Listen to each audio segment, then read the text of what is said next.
أعوذ بالله من الشيطان الرجيم بسم الله الرحمن الرحيم ولله الأسماء الحسنى فادعوه بها وذروا الذين يلحدون في أسمائه سيجزون ما كانوا يعملون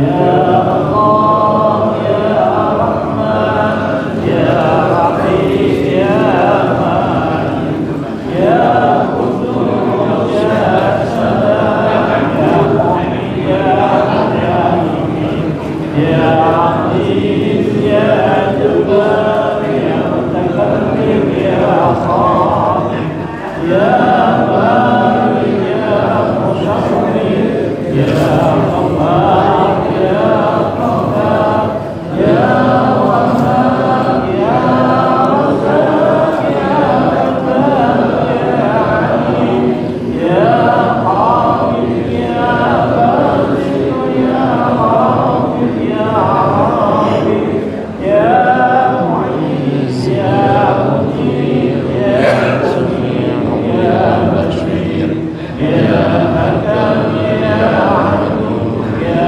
لطيف يا خبير يا حليم يا عليم يا غفور يا شكور يا علي يا كبير يا حفيظ يا مبين يا حسيب يا جليل يا كريم يا رحيم يا مجيب يا واسع يا حبيب يا ودود يا مجيد يا سعيد يا جميل يا حق يا وكيل يا قوي يا متين يا ولي يا حميد يا مهدي يا مدير يا معين يا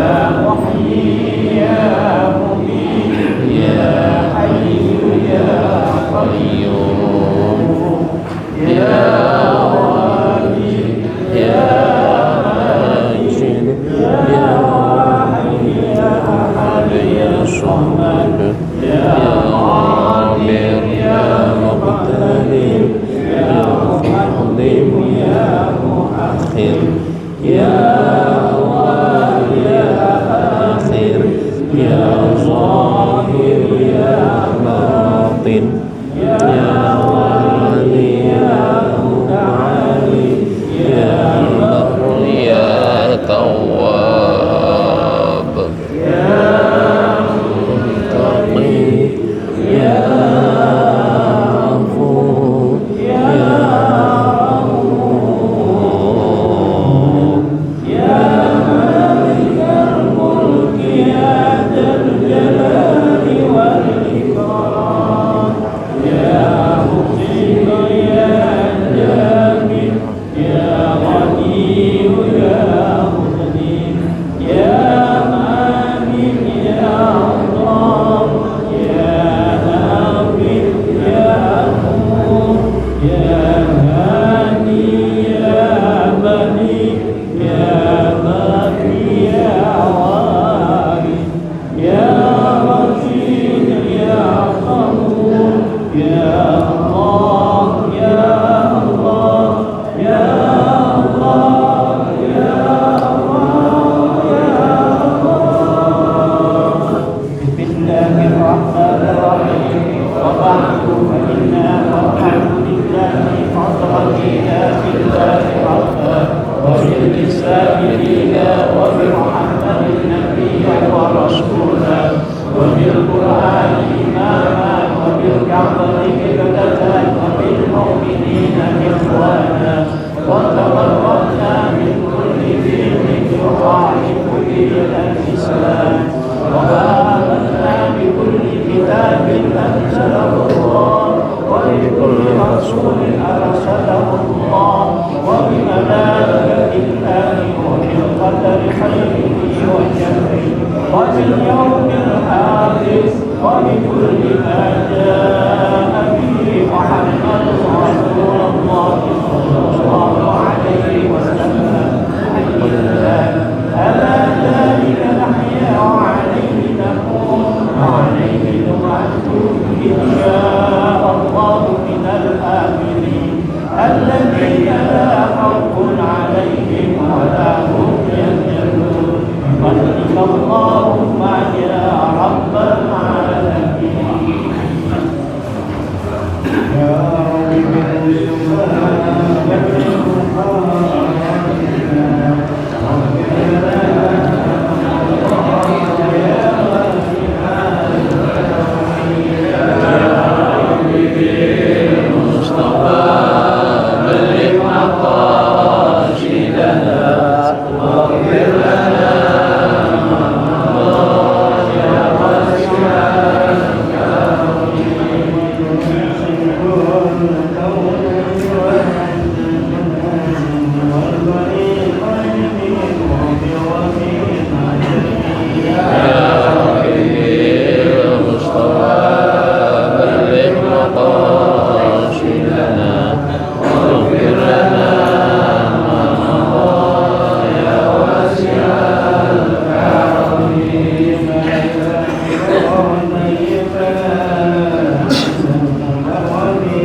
Bismillahirrahmanirrahim.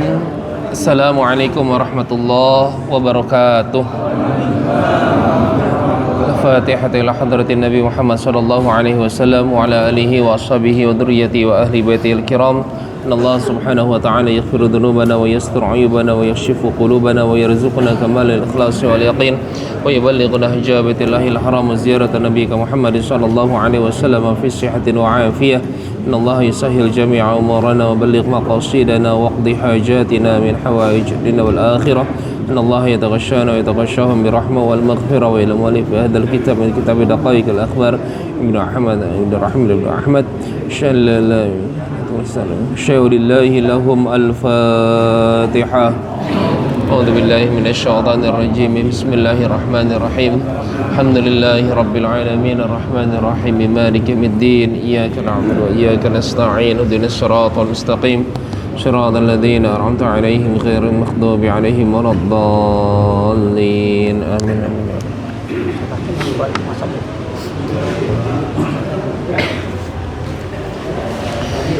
Bismillahirrahmanirrahim. Alhamdulillahilladzi bi ni'matihi tatimmus shalihat wa bi fadlihi tatanazzalul khairat wa bi taufiqihi tatahaqqaqul ghayat alladzi hadana li hadza wa ma kunna linahtadiya laula an hadanallah. Sini. Dengerin ya. Asyhadu an la ilaha illallah wahdahu la syarika lah wa asyhadu anna sayyidina Muhammadan abduhu wa rasuluh. Allahumma salli wa sallim ala sayyidina wa habibina wa syafi'ina wa maulana Muhammadin wa ala alihi wa sahbihi ajma'in. Amma ba'du. Tes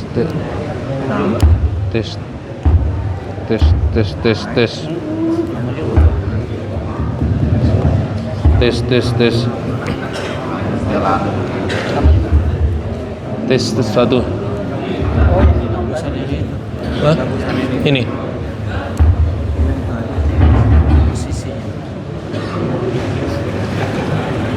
Faqad qala Allah Ta'ala fi kitabihil karim wa huwa asdaqul qailin. A'udzu billahi minasyaitonir rajim. Bismillahirrahmanirrahim. Yarfa'illahu alladhina amanu minkum walladhina utul ilma darajat. Wa qala an-nabiy sallallahu alaihi wasallam man intaqala liyata'allama ilman ghufira lahu qabla an yakhtuwa. Hadrat fadilatil kiram, segenap para alimil ulama, para asatidz, para hujjaj, para masyayikh, wabil khusus segenap pengurus majelis ta'lim Fathul Muridin, yang mudah-mudahan kita semua yang hadir di majelis ini senantiasa selalu dalam lindungan Allah Subhanahu wa taala. Segenap para guru-guru kita semuanya, Al-Mukarram Al-Muhtaram Al-Ustadz Kiai Haji Abdul Bari, serta para asatidz, para pengurus majelis ta'lim Al-Ustadz Sulaiman Siddiq, Ustadz Fauzan Ramlan, pengurus Masjid At-Taubah Ustadz Haji Munir, beserta para pengurus yang lainnya yang mohon maaf tidak saya sebutkan satu persatu. Mudah-mudahan kita semua selalu dalam lindungan Allah Subhanahu wa taala. Allah panjangkan umur kita semua dalam taat dan ibadah kepada Allah Subhanahu wa taala. Amin amin ya Allah ya rabbal alamin. Alhamdulillah, puji syukur kepada Allah Subhanahu wa taala yang mana pada kesempatan pagi hari ini Allah masih memberikan kita berbagai macam nikmatnya, nikmat iman, nikmat Islam, nikmat sehat walafiatnya kepada kita semua, sehingga alhamdulillah kita dapat bermuajahah, kita dapat kembali bertatap muka di majlis ini. Mudah-mudahan langkah kita, niat kita untuk hadir dan duduk di majlis ini senantiasa Allah balas dengan curahan pahala yang berlipat ganda untuk kita semuanya. Amin amin ya Allah ya rabbal alamin. Salawat teriring salam tercurahkan ke haribaan Nabi besar Muhammad sallallahu alaihi wasallam beserta para keluarga, sahabat dan pengikutnya hingga akhir zaman kelak. Mudah-mudahan kelak nanti di yaumil qiyamah kita semua yang istiqamah dalam menjalankan sunnah-sunnah dan ajarannya, insyaallah di yaumil qiyamah kita semua akan mendapatkan syafaatul uzma. Amin amin ya Allah ya rabbal alamin. Ma'asyiral muslimin, hadirin jamaah rahimakumullah. Sebelum kita melanjutkan materi pelajaran kita baca Al-Fatihah satu kali lagi. Kita niatkan pembacaan surat Al-Fatihah ini untuk salah satu guru kita yang biasa mengajar di majelis ta'lim kita, Mukarram Bapak Ustadz Haji Abdul Hakim Hadi, yang sampai saat ini masih dirawat di rumah sakit. Kemarin baru operasi Ustadz ya, hari Jumat kalau tidak salah baru melaksanakan operasi ketika itu. Karena itu kita berdoa mudah-mudahan Allah Subhanahu wa taala segera angkat penyakitnya, Allah kembali sehatkan badannya, insyaallah dapat kembali berkumpul lagi bersama kita untuk dapat membimbing kita semuanya. Biniyati syifa wal maunah wal barakah ila ruhi wa ila jasadi. Syai'ulillahi lahu al-Fatihah. A'udzu billahi minasyaitonir rajim. Bismillahirrahmanirrahim. Alhamdulillahi rabbil alamin arrahmanir rahim maliki yaumiddin iyyaka na'budu wa iyyaka nasta'in ihdinas siratal mustaqim siratal ladzina an'amta 'alaihim ghairil maghdubi 'alaihim waladdallin amin. Rabbighfir lana wa liwalidayna amin. Bismillahirrahmanirrahim. Hadirin jamaah rahimakumullah, pada pagi hari ini insyaallah kembali kita akan melanjutkan materi kita pada minggu-minggu sebelumnya. Masih kita membahas tentang kondisi kita, keadaan kita yang terbagi menjadi beberapa kelompok, beberapa sinfan, golongan ya. beberapa golongan pada saat kita dibangkitkan dari alam kubur kita menuju kita yaumul mizan, ataupun pada saat padang mahsyar, ya, kita dikumpulkan. Di sini termaktub bahwasanya kelak nanti kita akan terbagi menjadi, kemarin berapa golongan? 12. Terbagi menjadi 12 golongan. 2 golongan kemarin sudah kita bahas. Sekarang masuk golongan yang ketiga. Apa golongan yang ketiga? Bagaimana kondisi kita pada saat kita dibangkitkan dari alam kubur kita? Golongan yang ketiga adalah watsalitsu yuhsyaruna umyan mutahayyirina fayu'alliqu bihimun nas wa humul ladzina yatajawazuna fil hukmi kama fi qaulihi ta'ala wa idza hakamtum bainan nas an tahkumu bil ad innallaha ni'ma ya'izukum bih innallaha kana sami'un basira. Yang ketiga adalah mereka kelak nanti akan dibangkitkan oleh Allah umyan, dalam keadaan buta, ya. Mereka dalam keadaan buta, mutahayyirina fayu'alliqu bihimun nas wa humul ladzina yatajawazuna fil hukmi. Mereka dibangkitkan dalam keadaan buta, kemudian mereka dalam keadaan bingung, dalam keadaan yang cemas, ya. Siapa mereka yang tadinya mereka melek, yang tadinya di dunianya mereka bisa melihat, tapi pada saat dibangkitkan dari alam kuburnya mereka semua dalam keadaan buta. Mereka dalam keadaan yang mengkhawatirkan. Mereka adalah alladzina yatajawazuna fil hukmi. Mereka adalah orang-orang yang selalu melanggar hukum-hukum Allah. Mereka tidak pernah mengindahkan hukum Allah. Mereka tidak pernah mengindahkan kewajiban-kewajibannya kepada Allah, ya. Kama qala fi qaulihi ta'ala wa idza hakamtum bainan nas. Ini sesuai dengan apa yang Allah firmankan, apabila kalian menjadi hakim ataupun kalian hakamtum bainan nas, bersidang, menyidang di hadapan manusia, antahkumu bil adli, hendaklah kalian menjadi hakim yang adil. Hendaklah kalian berlaku jujur, benar, ya. Karena kenapa? Karena sesungguhnya Allah yang maha segalanya, Allah yang mengetahui, Allah yang maha mendengar, dan Allah yang maha melihat. Allah yang maha tahu apa yang terjadi sebenarnya, ya.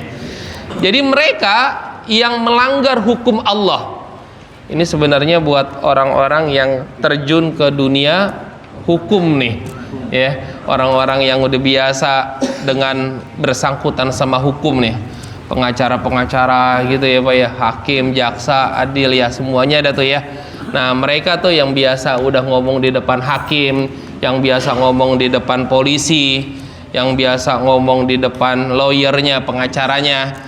Nah ini kudu bener nih ya, kudu antak sutu bil adli, kita harus ada di tengah gitu ya. Buat kayak kita mah yang kagak pernah hadapan sama kayak begitu, deg-degan aja bawaannya Pak. Jangankan kita sampai ke persidangan di depan hakim, timbang minta SKCK di polisi aja kita minta temenin ya Pak ya, udah gemeteran kita.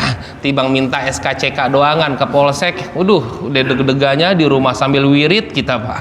Kenapa? Karena kita mah nggak biasa berhadapan dengan hukum, nggak biasa berhadapan dengan yang baret-baret yang segala macam, dah bawaannya udah takut aja kita mah Pak. Ya padahal timbang minta SKCK, timbang minta surat kehilangan, timbang minta surat-surat yang biasa yang sifatnya administrasi, tetap aja buat kita mah takut bawaannya. Nah, buat mereka yang memang mereka dalam kondisi ya, kondisinya mereka sebagai pemutus keputusan harus mereka adalah orang-orang yang adil.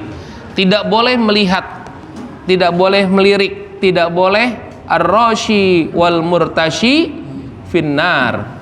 Ini rentan banget, Pak. Ar-rashi wal murtashi finnar.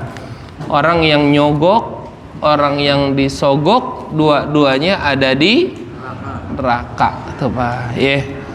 Tuh, kita ribet juga, Pak ya. Ujung-ujungnya mah kita sering melanggar hal kayak begini. Walaupun kecil, tibang kagak pakai helm, tibang kita segala macem dah gitu ya. Alasan kita mah ribet ikut sidang mah ya. Ya memang kayak begitulah ya, di dunia ujiannya memang kayak begitu. Jadi ya terkesan hukum itu memang ya tumpul ke atas ya, tajam ke bawah. Naudzubillah. Dulu kalau kita lihat ada suatu kisah Sayyidina Ali bin Abi Thalib, Pak, ya. Sayyidina Ali bin Abi Thalib ini seorang khalifah, ya, seorang pemimpin. Tapi pada saat itu Sayyidina Ali bin Abi Thalib, beliau pernah ketika dia lewat di depan jemuran lah ya, depan jemuran depan jemuran tetangga ya, warganya tuh. Ketika beliau jadi khalifah, beliau saat itu jadi khalifah, jadi presiden lah bahasa kitanya. Lagi jadi khalifah, dia ngelihat di jemurannya tetangga itu ada baju perangnya dia. Lah ini baju perang yang saya hilang nih, punya saya ini hilang nih, kok ada di sini nih? Karena dia yakin banget yang punya baju perang model kayak gitu kayaknya cuma dia doang. Kenapa jadi jemur di sini nih? Wah, ini pasti punya saya nih gitu kan. Ditanya ke yang punya jemurannya, yang punya bajunya, "Pak, mohon maaf, orang kafir. Ini saya lihat ada baju perang saya nih yang ada di jemuran Bapak. Mohon maaf, itu punya siapa, Pak? Punya saya atau punya Bapak?" Katanya. Kata dia, itu padahal sebenarnya kalau dia ngomong jujur, kata orang kafir itu, emang ini punya lu, gua ambil gitu. Sebenarnya punya Sayyidina Ali, tapi orang kafir itu nggak mau ngakuin. Dia bilang, enak aja, ini punya saya. Iya, kok Bapak bisa bilang itu punya Bapak? Lah, kita lihat ini posisinya adanya di mana? Orang adanya di rumah saya. Berarti kalau adanya di rumah saya, berarti ini punya saya. Kata Sayyidina Ali, ya udah, kalau memang Bapak yakin itu punya Bapak, ya udah kita buktiin aja di persidangan. Tuh, jadi presiden juga timbang untuk masalah ini juga, ayo kita buktiin aja Pak di persidangan, ini benar punya siapa bajunya. Akhirnya mereka datang ke persidangan, Pak. Ketika mereka datang ke persidangan, kan biasa kalau di persidangan itu suka sama kayak zaman sekarang ya, antri gitu, Pak. Ya, suka ada yang layanin dulu, kan kita kan suka kayak begitu tuh, kita duduk dulu. Dan pada saat itu, ketika ikut dalam persidangan, mendaftarkan untuk disidang, Sayyidina Ali ikut antri itu, Pak. Padahal dia presidennya. Dan pada saat itu warga yang melihat biasa aja. Ketemu Sayyidina Ali, mereka ngantri bareng Sayyidina Ali. Pada saat itu warga biasa aja, Pak. Nggak ada yang pengen foto, nggak ada yang pengen selfie, maka kagak ada foto zaman dulu. Maksudnya kagak ada yang gerumul gitu, nggak ada yang mau berebutan mau ketemu Sayyidina Ali. Ditanya orang kafir tersebut, kalian pada kenapa sih? Kok pada nggak ada yang mau ketemu sama Sayyidina Ali? Ini presiden kita loh, gitu kan? Kata mereka, ngapain sih? Ngapain berebutan pengen ketemu Sayyidina Ali? Orang kita ini di mana-mana udah sering ketemu Sayyidina Ali. Di masjid ketemu, di musola ketemu, di majelis ketemu, di pasar ketemu. Sayyidina Ali itu orang yang merakyat. Di mana aja kita ketemuin dia bisa. Jadi udah biasa kita mau ketemu dia. Jadi saking biasanya mereka tuh udah nggak mau lagi ketemu. Aduh ya udah biasa, udah sering ketemu tuh. Ya kan kalau kita mah sama pejabat mah nggak kayak begitu ya, Pak ya. Ya, coba Bapak kalau ketemu KDM, wah langsung tuh, Pak. Yang Deddy Mulyadi ya. Nah, pada saat itu juga sama, ikut persidangan nggak Sayyidina Ali? Ternyata ikut dalam persidangan, Pak. Ya, Sayyidina Ali ikut persidangan. Daftarinlah persidangan pada saat itu, Pak. Masuk sama hakim yang bernama, pada saat itu hakimnya namanya Surai, Pak. Surai itu menjadi hakim tuh, Pak. Pada saat itu Surai itu ditunjuk sama Sayyidina Ali menjadi hakim. Tapi pada saat itu Sayyidina Ali yang disidang, Pak. Padahal yang nunjuk dia sendiri tuh, Pak. Tuh kira-kira ada nggak zaman sekarang tuh pakai begitu, Pak? Zaman sekarang mah udah lolos aja ya. Masa nanti yang bersalah jadi saya, enak aja gue pecat loh.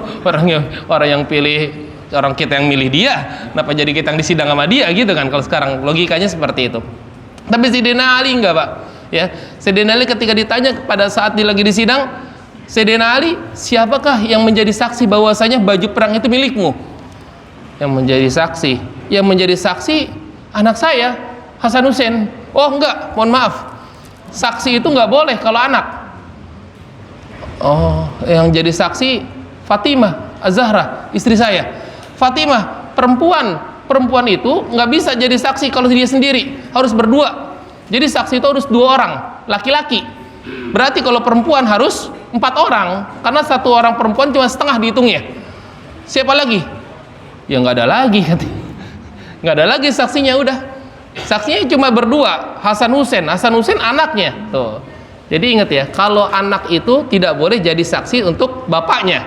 Begitu juga sebaliknya, bapak tidak boleh jadi saksi untuk anaknya, termasuk saksi buat ponakannya, biar lolos. Nah, nggak usah dibahas, udah kelamaan itu mah. Ya kan? Begitu, jadi nggak boleh menjadi saksi untuk anaknya. Pada saat itu Sayyidina Ali udah bingung, apaan lagi yang diperdebatkan? Saksi saya lemah katanya. Saya nggak punya saksinya kalau bahwasanya baju perang ini punya saya. Akhirnya pada saat itu ya udah, kalau memang benar ini adalah punya si orang kafir tersebut, silakan Bapak ambil. Saya sudah lemah. Apa kata orang kafir tersebut?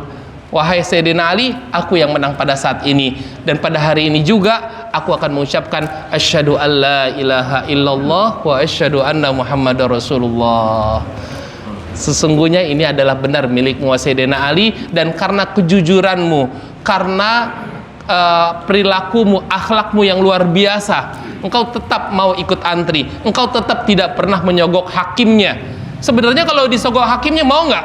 Lah mau banget hakimnya. Sekarang juga bisa disogok, sekarang juga bisa. Ntar menangin saya ya, kalau kagak gue pecat loh. Bisa apa nggak Sayyidina Ali ngomong kayak begitu? Bisa, orang dia jadi khalifah, tapi dilakuin nggak pas Sayyidina Ali? Enggak tuh. Jadi zaman dulu mah jadi hakim itu nggak ada yang mau Pak. Sayyidina Bilal bin Rabah tuh. Bilal bin Rabah itu kan keturunan orang Baduy Pak. Artinya orang gelap lah, orang hitam lah. Tapi pintar, jenius Pak. Bilal bin Rabah itu pengen hampir ditunjuk menjadi ketua MK Pak, zaman sekarang mah. Ketua Mahkamah Konstitusi gitu ya.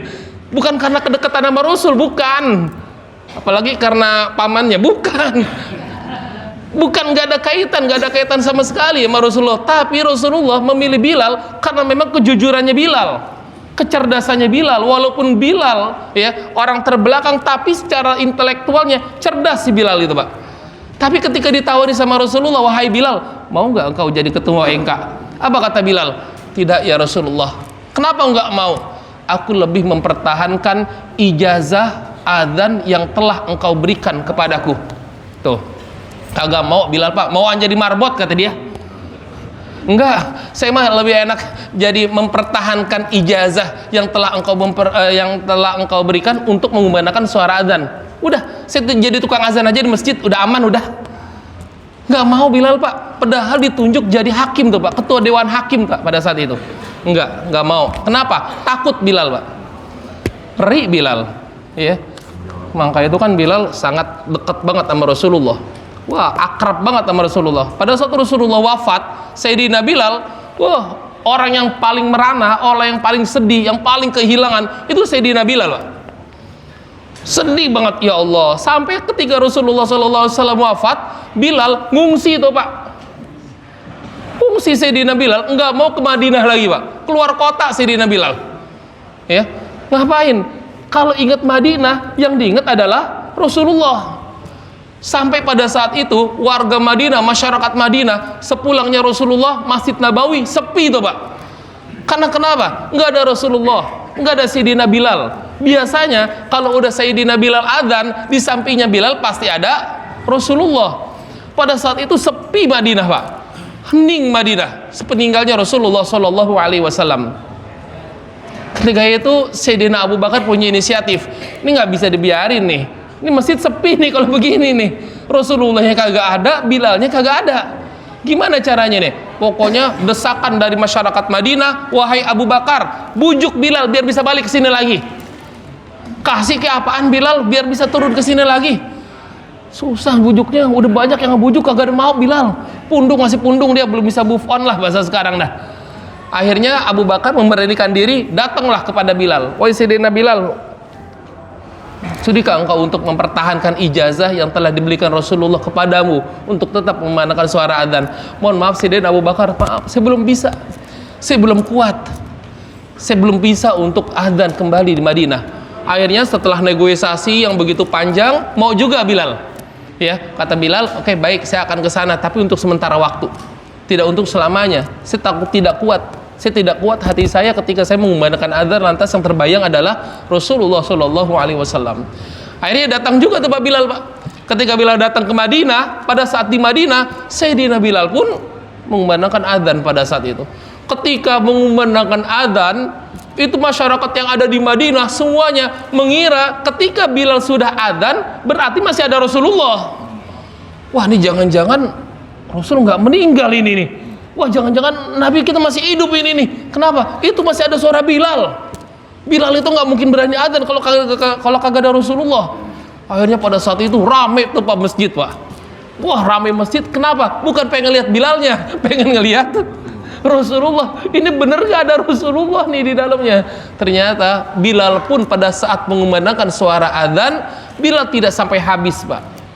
Pingsan Sayyidina Bilal, Pak, saat menggunakan adzan. Kenapa? Ketika beliau sadar segala macam, ditanya oleh para sahabat, kenapa Bilal engkau tidak mampu menghabiskan sampai adzan selesai? Apa kata Bilal? Siapa yang sanggup mengumandangkan adzan sementara ketika aku mengumandangkannya jasad Rasulullah, hatiku selalu menyatu dengan Rasulullah, dan Rasulullah ada di sampingku, ada di hadapanku. Aku nggak bisa terus mengumandangkannya, aku nggak kuat, sehingga Bilal tidak sanggup untuk melanjutkan mengumandangkan adzannya, ya. Nah, itu artinya Rasulullah tidak pernah memilih, tidak pernah Rasulullah itu memilih, wah dia yang paling dekat denganku, wah dia yang tidak yang bisa ngasih segala macam, tidak. Tapi yang Rasulullah lihat adalah orang-orang yang benar-benar punya integritas, ya, orang-orang yang pernah yang benar-benar bisa berlaku adil, ya. Nah, wa idza hakamtum bainan nas antahkumu bil adli, ya, kalau kalian menjadi hakim, kalau kalian menjadi pemutus perkara, maka putuskanlah perkara itu dengan sebaik-baiknya, dengan seadil-adilnya. Warabi', yang keempat, wa yuhsyaruna summan bukman wa hum mu'ajjibuna bi a'malikum kama fi qaulihi ta'ala innallaha la yuhibbu kulla mukhtalin fakhur. Sesungguhnya yang keempat itu siapa mereka? Mereka yang dibangkitkan dalam keadaan summun bukmun, tuli dan bisu, nggak bisa ngomong, gagu. Ya, yang pertama dia udah dibangkitkan dalam keadaan buta. Dia buta tuh, Pak. Kenapa? Karena mereka tidak bisa berlaku adil. Kemudian siapa lagi mereka? Dibangkitkan dalam keadaan tuli, dalam keadaan bisu. Siapa mereka itu? Mereka adalah mu'ajjibuna bi'a'malihim. Mereka adalah orang-orang yang selalu ujub dengan amal ibadahnya. Ujub, Pak, sombong, pengen dilihat, pengen didengar, pengen dianggap. Selalu apa yang diutarakan maunya didengar sama orang. Sementara kalau ada orang yang ngomong sama dia, dia kagak mau. Ada nggak orang yang model kayak begitu, Pak? Banyak ya. Giliran dia ngomong maunya didengar mulu dah, maunya diperhatiin mulu. Tapi giliran ada orang yang cerita sama dia, kagak pernah dengerin dia, main HP lah, dia ngelantur kemana lagi lah ngomongnya lah. Ujub gitu, cuma buat dia doang yang pengen kelihatan gede, dia doang yang pengen kelihatan paling bersinar, dia doang yang paling kelihatan trending tuh dia doang gitu, yang lain nggak boleh. Nah, mu'ajjibuna, mereka ujub ya. Nah, mereka dibangkitkan di yaumil qiyamah itu tuli, buta, ya, bisu gitu kan ya.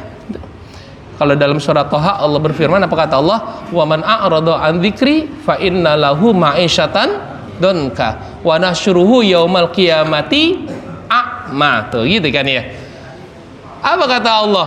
Barang siapa yang berpaling untuk ingat kepadaku, dia nggak pernah ingat sama Allah. Dia lupa sama kewajibannya kepada Allah. Dia saking sibuknya sama dunianya, nggak pernah lagi datang ke majelis, nggak pernah datang ke pengajian, nggak pernah lagi buka Quran, nggak pernah lagi sholat berjamaah. Jangankan berjamaah, di rumah saja udah susah. Kenapa? Sibuk sama usahanya. Udah mulai a'rado dia, udah mulai berpaling dari ajaran Allah. Kenapa? Karena terlalu sibuknya dengan ujian di dunianya dia, dengan kesibukan dunianya dia. Lihat, yang kayak gitu kata Allah gimana? Fa innalahu ma'isyatan donka. Orang yang terlalu sibuk akan dunianya sehingga tidak pernah memikirkan akhiratnya, maka bagi dia kehidupan dunia yang sempit. Sempit aja bawaannya, Pak. Memang secara logika mah kalau kita lihat, kerjanya mah kayaknya mah enak. Kerjanya mah kayaknya sibuk banget. Disuruh ngapa-ngapain, wah masih lembur. Besok datang ya Fathul Muridin ya. Wah semalam saya pulang jam 12, di kantor banyak banget kerjaannya.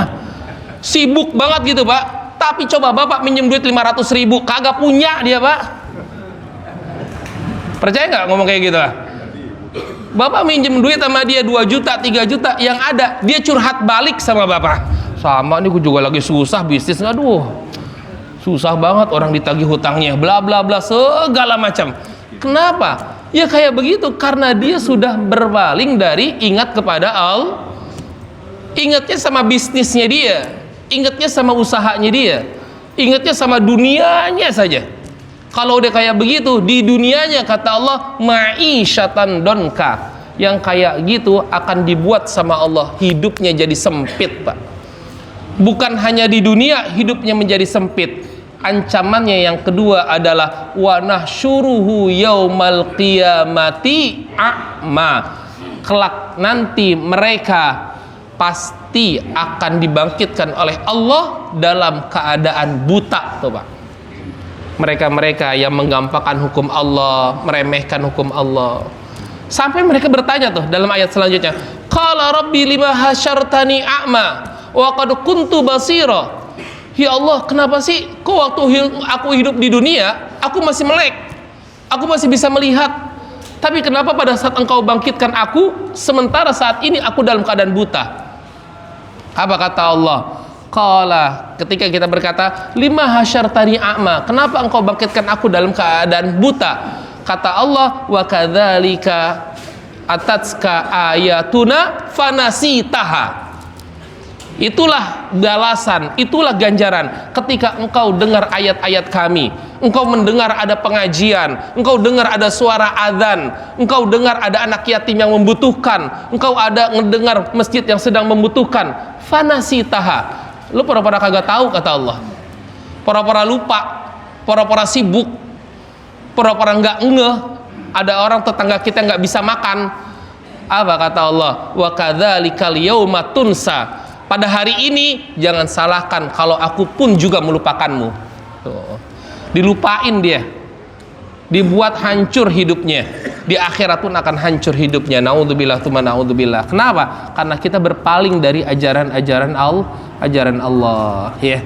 Nah, itu yang nomor 4. Wal khamis, wa yusyaruna yasilu min afahim alqai wa yamduhuna alsinatahum wa humul ulama alladzina tukhalifu aqwaluhum wa af'aluhum. Yang kelima adalah mereka yang dibangkitkan dari kuburnya, yasilu min afwahihim, akan keluar, yasil itu mengalir dari mulutnya, alqai, qai itu muntahan, Pak, ya, nanah tuh, darah itu bercampur tuh Pak, muntahan, darah, nanah dari mulutnya, Pak. Siapa mereka?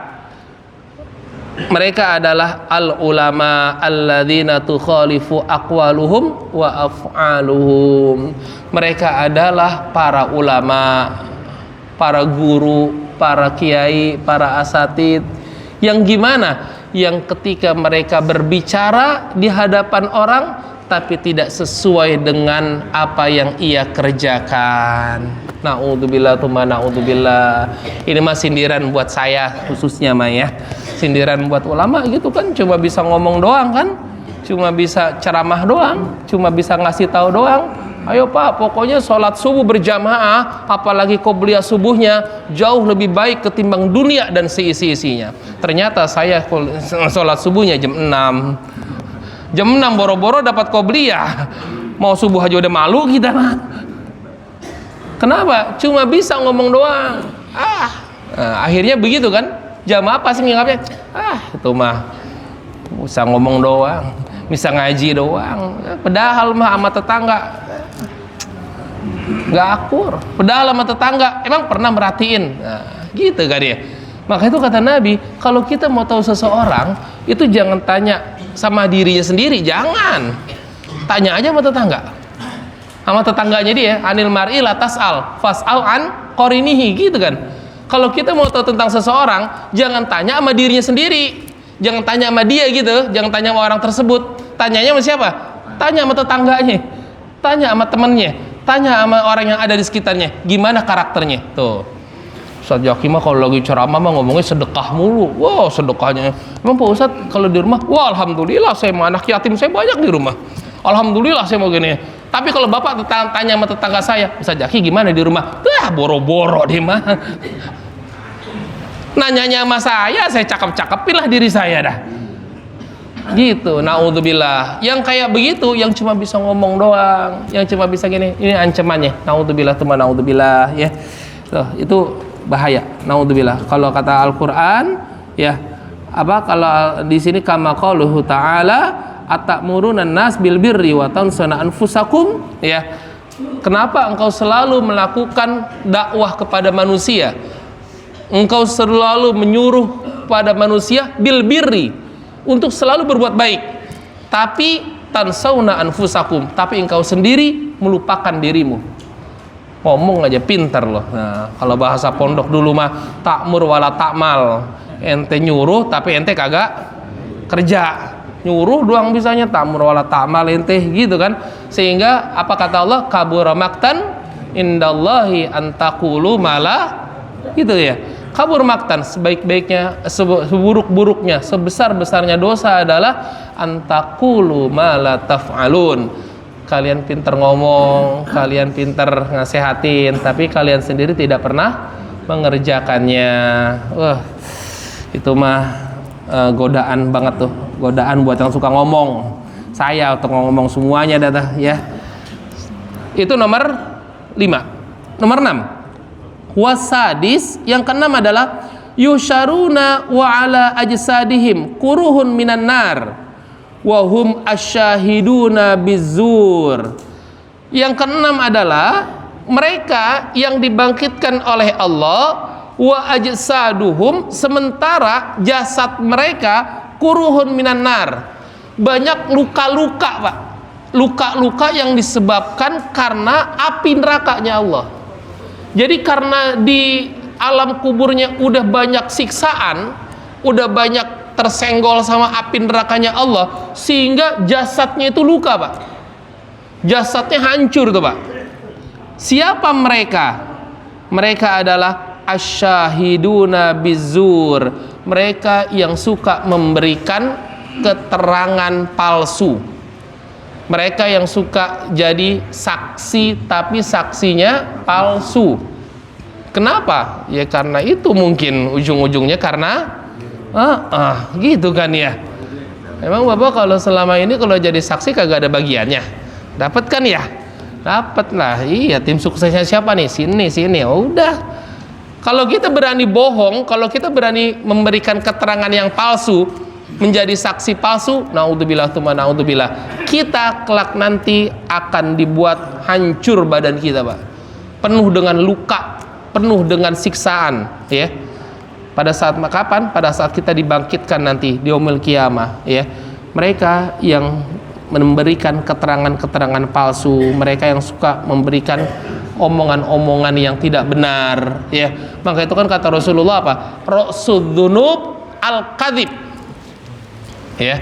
Ra'sudzunub, biangnya dosa ya, itu adalah bohong. Orang kalau udah bohong sekali pasti nanti kelanjutan Pak bohongnya Pak. Percaya nggak? Bener deh.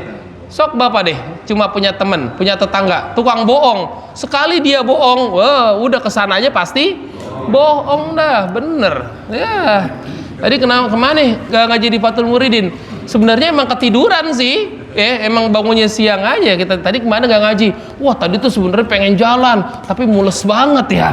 Emang bangunnya jam berapa? Jam 4 udah bangun saya mah. Wah, saya mau udah 2 kali bohong dia. Saya mah kalau bangun selalu tahajud mulu, 3 kali bohong. Aduh, dia bilang aja kesiangan gitu aja udah. Pokoknya kalau kita udah 1 kali bohong, kesananya bohong deh pak. Kita bilang nih nggak tahu nih ada kasus korupsi yang begitu gedenya tuh, yang sampai sekian triliun misalnya nih, kita suruh jadi saksi, kita bilang pertama kali kita bohong, saya kagak tahu, udah bohong sekali. Udah kesananya karena kayak dibilang kagak tahu, emang kamu kerja berapa tahun? 30 tahun. Jadi apaan? Ya 2 tahun terakhir jadi komisaris. Nggak tahu masalah ini, nggak tahu masalah itu, nggak tahu, terus nggak tahu. Ada kasus lagi, emang nggak pernah ngelakuin? Enggak.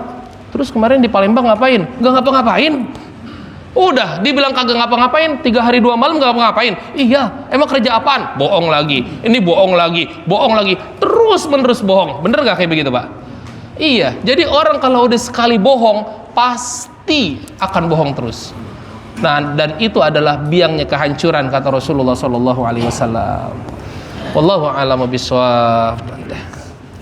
Insyaallah nanti akan kita lanjutkan. Ini nomor berapa? 6 ya. 6. Masih banyak lagi, masih setengah lagi ya, masih 6 lagi ya. Insyaallah nanti akan kita lanjutkan pada pertemuan berikutnya. Mudah-mudahan kita semua sehat walafiat. Allah panjangkan umur kita semua dalam taat dan ibadah kepada Allah. Allah mudahkan segala urusan kita. Allah wafatkan kelak kita nanti insyaallah dalam keadaan husnul khatimah. Kurang lebihnya mohon maaf. Hadanallahu wa iyyakum ajmain. Wallahu muwaffiq ila aqwamit thoriq. Wassalamualaikum warahmatullahi wabarakatuh.